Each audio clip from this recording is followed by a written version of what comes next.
Introduction 1.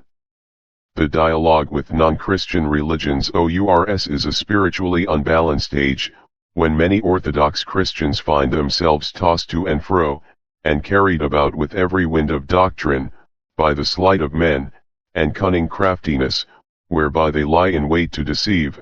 Ephesians 4:14. The time, indeed, seems to have come when men will not endure sound doctrine, but after their own lusts shall they heap to themselves teachers, having itching ears, and they shall turn away their ears from the truth, and shall be inclined unto fables. 2 Timothy 4:3, 4. One reads in bewilderment of the latest acts and pronouncements of the ecumenical movement. On the most sophisticated level, Orthodox theologians representing the American Standing Conference of Orthodox Bishops and other official Orthodox bodies conduct learned dialogues with Roman Catholics and Protestants and issue joint statements on such subjects as the Eucharist, spirituality, and the like, without even informing the heterodox that the Orthodox Church is the Church of Christ to which all are called, that only her mysteries are grace-giving, that Orthodox spirituality can be understood only by those who know it in experience within the Orthodox Church, that all these dialogues and joint statements are an academic caricature of true Christian discourse, a discourse which has the salvation of souls as its aim. Indeed, many of the Orthodox participants in these dialogues know or suspect that this is no place for Orthodox witness, that the very atmosphere of ecumenical liberalism cancels out whatever truth might be spoken at them, but they are silent, for the spirit of the times today is often stronger than the voice of Orthodox conscience. See Diaconia, 1970, No. 1, p. 72, St. Vladimir's Theological Quarterly, 1969, No. 4, p. 225, etc. On a more popular level, ecumenical conferences and discussion are organized, often with an Orthodox speaker or even the celebration of an Orthodox liturgy. The approach to these conferences is often so dilettantish, and the general attitude at them is so lacking in seriousness, that rather than advance the unity their promoters desire, they actually serve to prove the existence of an impassable abyss between true orthodoxy and the ecumenical outlook. See Sobernost, Winter, 1978, pages 494-98, etc.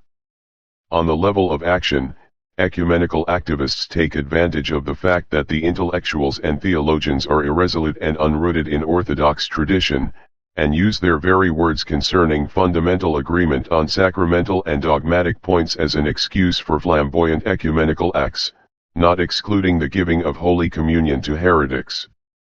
And this state of confusion in turn gives an opportunity for ecumenical ideologists on the most popular level to issue empty pronouncements that reduce basic theological issues to the level of cheap comedy, as when Patriarch Athenagoras allows himself to say, "Does your wife ever ask you how much salt she should put in the food?"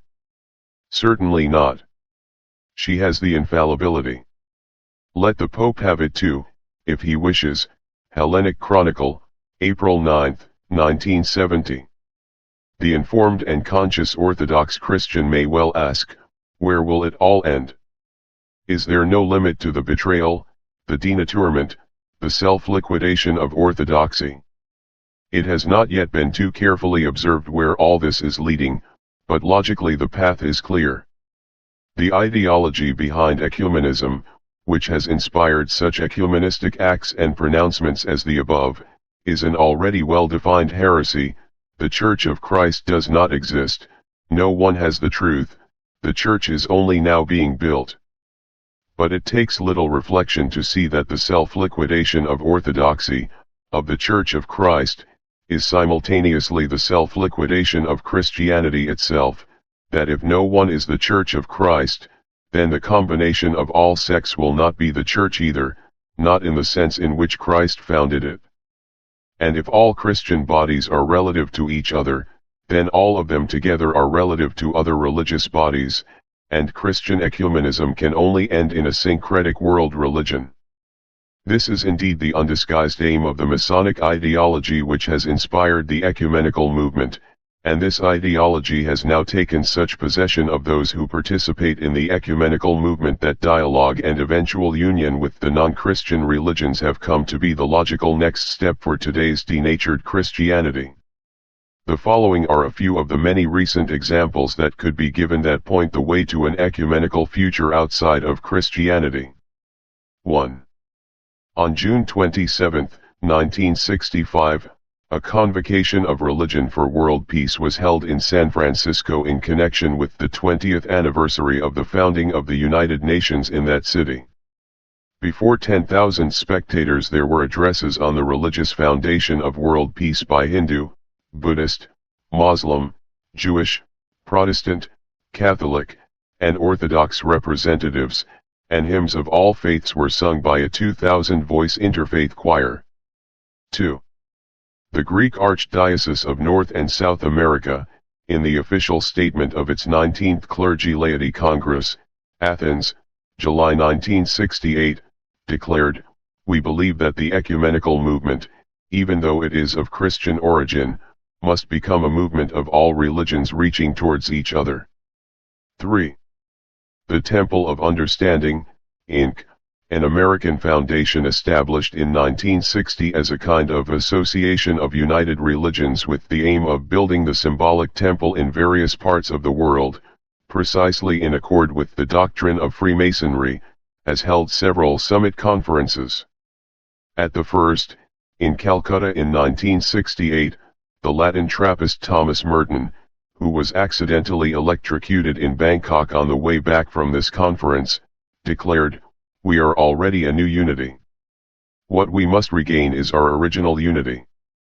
At the second, at Geneva in April 1970, 80 representatives of 10 world religions met to discuss such topics as the project of the creation of a world community of religions. The General Secretary of the World Council of Churches, Dr. Eugene Carson Blake, delivered an address calling on the heads of all religions to unity, and on April 2 an unprecedented super-confessional prayer service took place in St. Peter's Cathedral, described by the Protestant pastor Babel as a very great date in the history of religions, at which everyone prayed in his own language and according to the customs of religion which he represented, and at which the faithful of all religions were invited to coexist in the cult of the same God, the service ending with the Our Father, La Suisse, April 3, 1970. Promotional material sent out by the Temple of Understanding reveals that Orthodox delegates were present at the Second Summit Conference in the United States in the autumn of 1971, and that Metropolitan Emilianos of the Patriarchate of Constantinople is a member of the Temple's International Committee. The summit conferences offer Orthodox delegates the opportunity to enter discussions aiming to create a world community of religions, to hasten the realization of mankind's dream of peace and understanding according to the philosophy of Vivekananda, Ramakrishna, Gandhi, Schweitzer, and the founders of various religions, and the delegates likewise participate in unprecedented super-confessional prayer services where everyone prays according to the customs of the religion he represents. One can only wonder what must be in the soul of an Orthodox Christian who participates in such conferences and prays together with Muslims, Jews, and pagans. 4. Early in 1970 the WCC sponsored a conference in Ajiltown, Lebanon, between Hindus, Buddhists, Christians, and Muslims, and a follow-up conference of 23 WCC theologians in Zurich in June declared the need for dialogue with the non-Christian religions.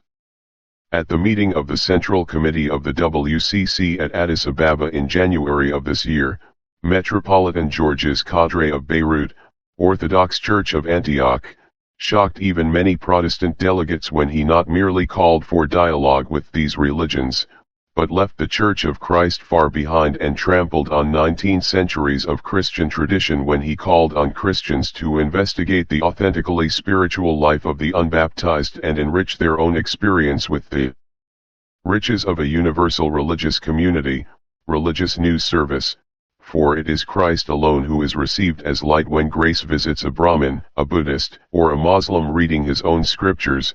Christian Century, February 10, 1971. 5. The Central Committee of the World Council of Churches at its meeting in Addis Ababa in January 1971, gave its approval and encouragement to the holding of meetings as regularly as possible between representatives of other religions, specifying that at the present stage priority may be given to bilateral dialogues of a specific nature.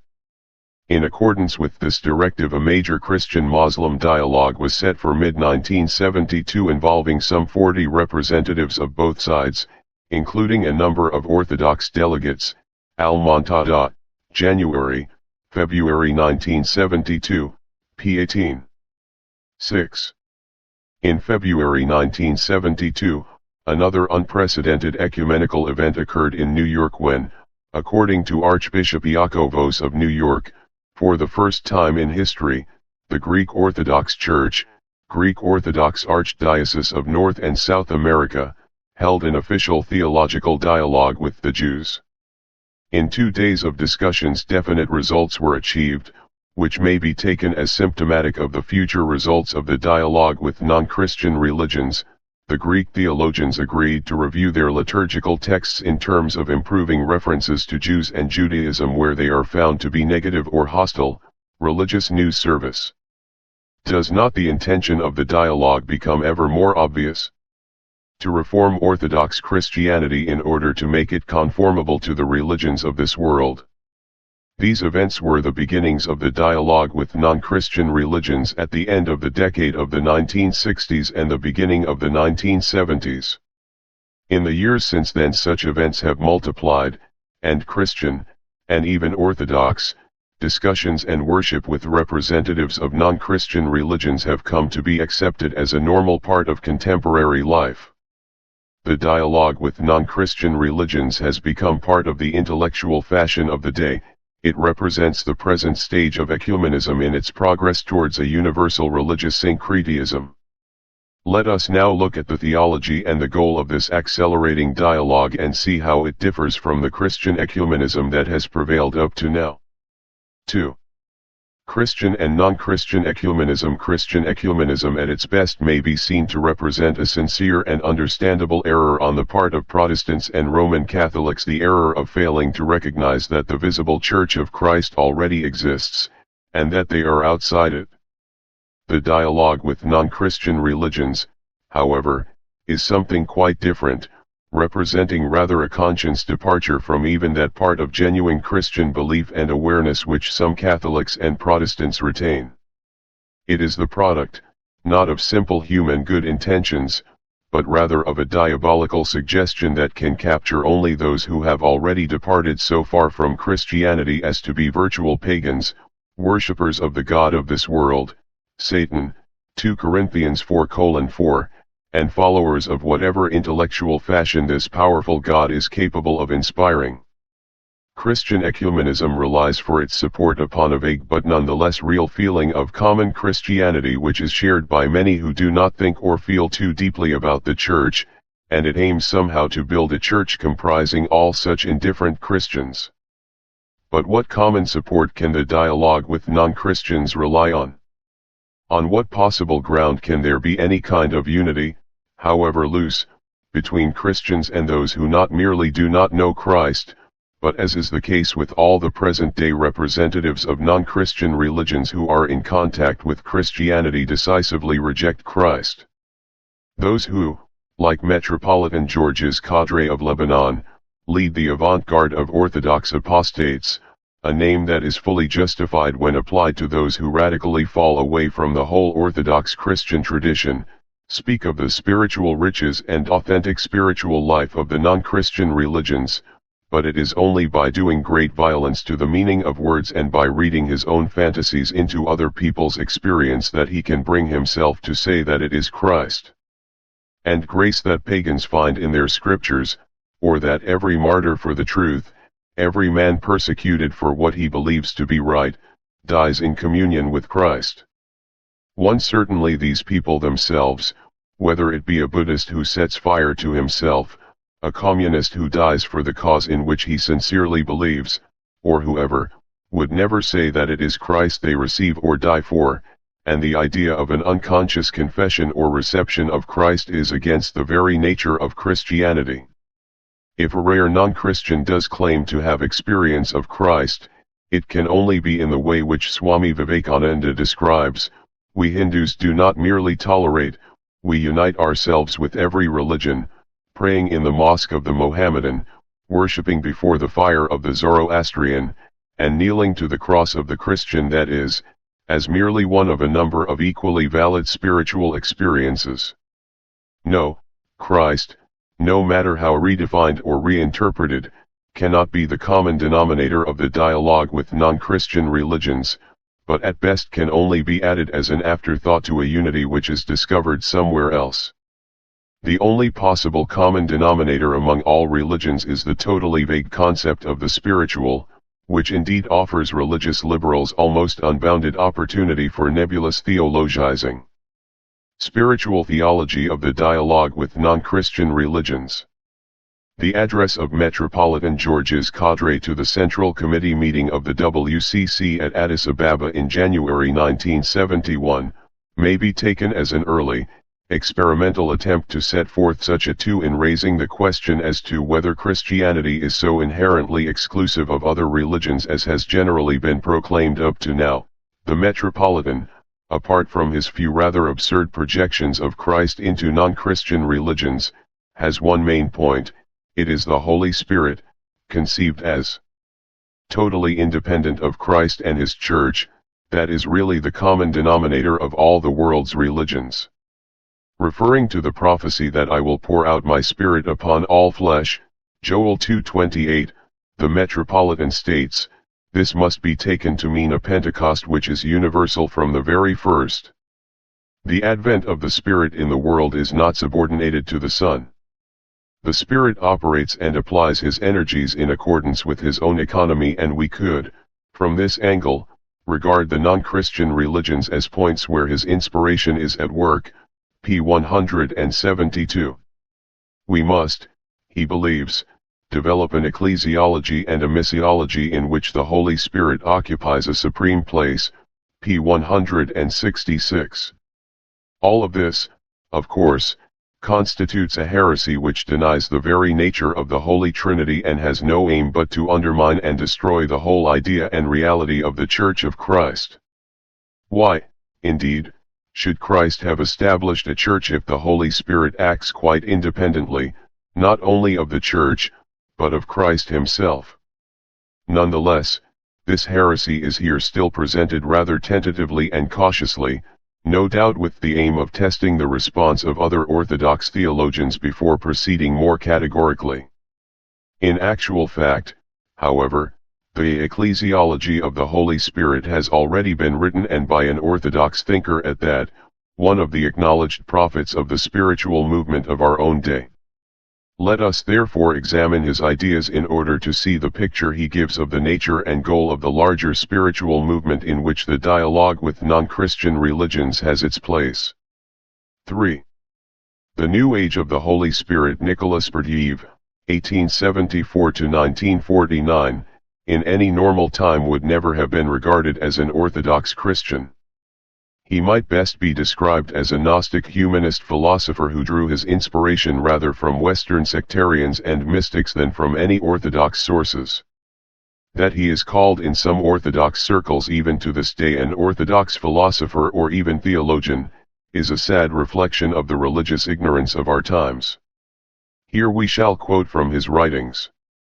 Looking with disdain upon the Orthodox Fathers, upon the monastic ascetic spirit of historical orthodoxy, indeed upon that whole conservative Christianity which directs the spiritual forces of man only towards contrition and salvation, Berdyaev sought rather the inward church, the Church of the Holy Spirit, the spiritual view of life which, in the 18th century, found shelter in the Masonic lodges.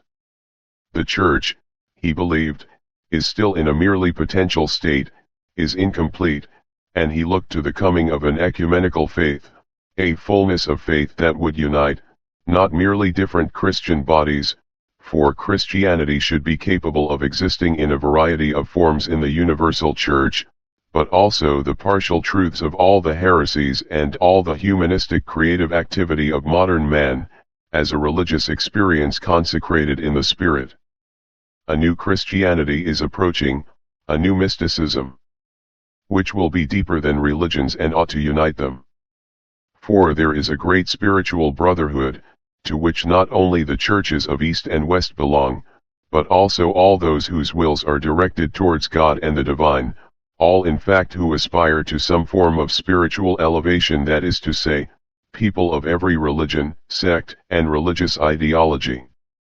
He predicted the advent of a new and final revelation, the new age of the Holy Spirit, resurrecting the prediction of Joachim of Flores, the 12th century Latin monk who saw the two ages of the Father, Old Testament, and the Son, New Testament, giving way to a final third age of the Holy Spirit. Berdiev writes, "The world is moving towards a new spirituality and a new mysticism. In it there will be no more of the ascetic worldview."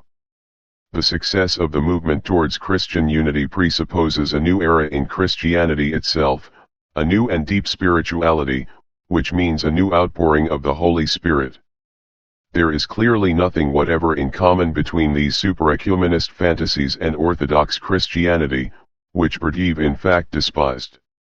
Yet anyone aware of the religious climate of our times will see that these fantasies in fact correspond to one of the leading currents of contemporary religious thought.